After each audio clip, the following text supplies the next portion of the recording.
Bismillah ar-Rahman ar-Rahim, assalamu alaikum chers frères et sœurs, toutes mes condoléances pour le martyr de l'imam Ali alayhi salam. S'informer de toute la vie de l'imam Ali alayhi salam, c'est un peu difficile, mais dans cette vidéo, je voudrais aborder un des aspects de sa personnalité. Tout d'abord, Allah subhanahu wa ta'ala a dicté que la perpétuité du message envoyé aux humains ne dépend pas de la vie du message. Et lorsqu'on voit le christianisme, le judaïsme, ils ont cette perpétuité après le départ, après la mort de Moussa alayhi salam ou après que le prophète Isa alayhi salam ait été élevé au ciel. Aussi pour le message islamique, Allah subhanahu wa ta'ala a informé à son prophète que ton message doit perpétuer, doit avoir les mêmes effets après ton départ. Allah subhanahu wa ta'ala a dit dans surat les groupes, verset 30, c'est-à-dire, il parle au prophète Muhammad sallallahu alayhi wa alayhi, qu'il va mourir ainsi qu'eux. Et donc, la mort du prophète va constituer un point de virage dans la vie, dans l'histoire de la communauté islamique, dans l'histoire de la Ummah islamique, parce que nous savons très bien quel incident a donc fait le départ des prophètes et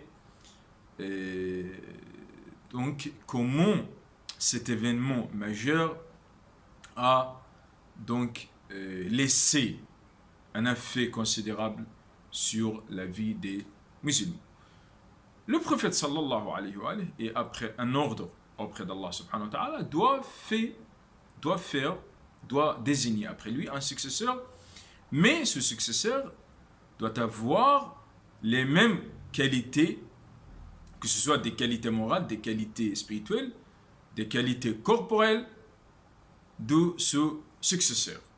Et aussi après l'ordre d'Allah subhanahu wa ta'ala, le prophète Muhammad sallallahu alayhi wa alayhi a désigné l'imam Ali alayhi salam son successeur.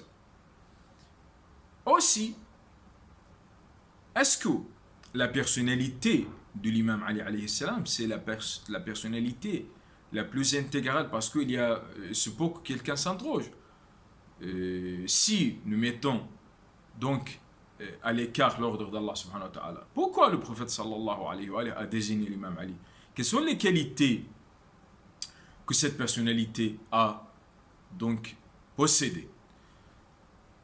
Le musulman, lorsque nous voulons donner une définition aux musulmans, c'est-à-dire à la personne musulmane, on dit que c'est la personne qui a compris à la lettre l'islam et appliqué les lois de l'islam. C'est-à-dire, une personne qui a compris les lois sans les appliquer, ce n'est pas un musulman.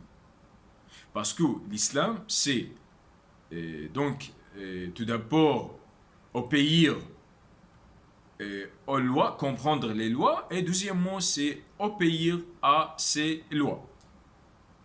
L'imam Ali, l'histoire n'a pas cité un jour qu'il a donc contredit un ordre coranique, qu'il a violé une loi, un ordre, que ce soit durant la vie du prophète Muhammad sallallahu alayhi wa alayhi et après sa mort.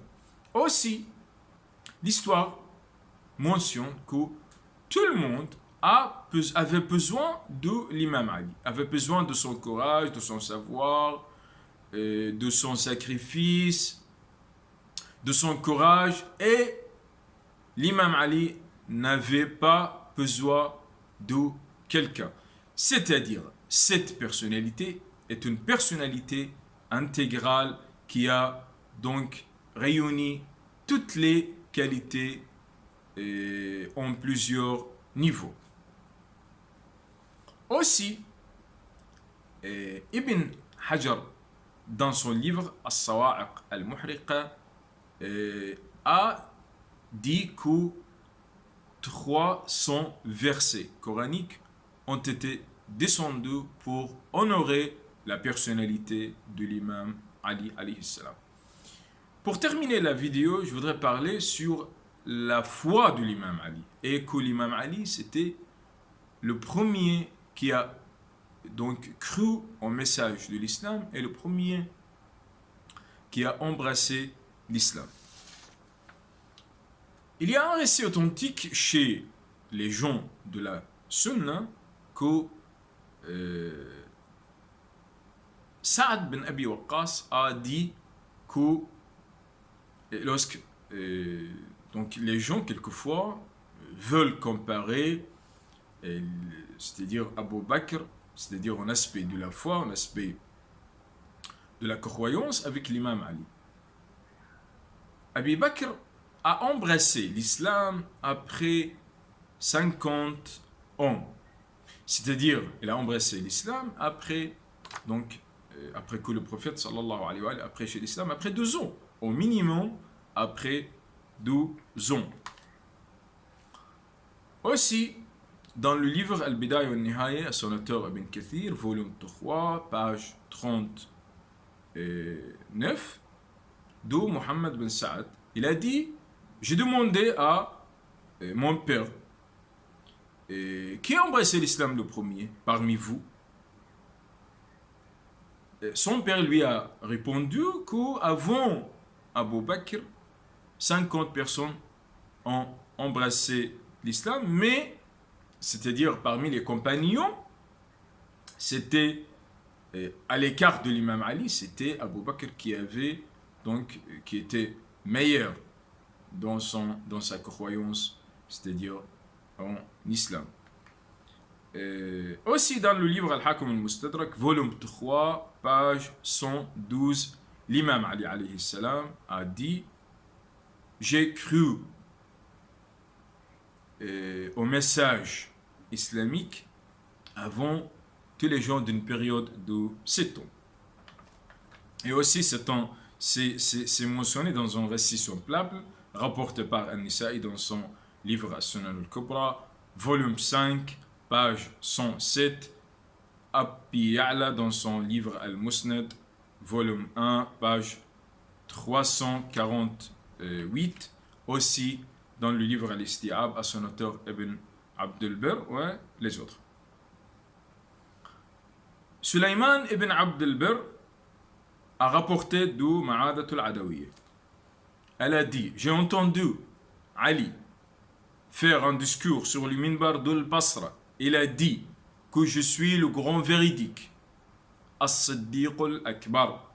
J'ai cru avant tout le monde et surtout avant Abu Bakr, et donc j'ai embrassé l'islam aussi avant lui.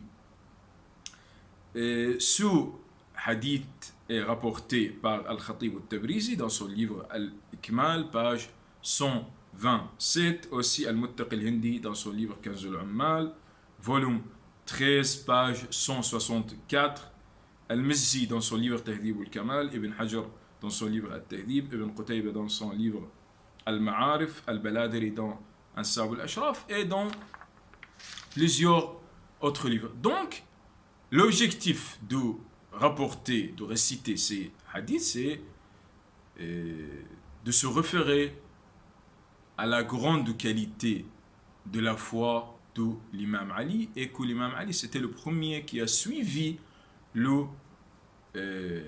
prophète sallallahu alayhi wa sallam, lorsque le prophète a demandé une personne pour le soutenir, et c'était l'imam Ali qui était le premier à le soutenir, et aussi l'imam Ali et Khadija alayhim salam qui ont soutenu le prophète pour prêcher le message de l'islam. Donc, l'imam Ali, c'est la personnalité la plus intégrale, la personnalité qui a gagné beaucoup donc, de qualité, et c'est pour cela le prophète sallallahu alayhi wa sallam l'a désigné comme son successeur pour guider la Ummah islamique.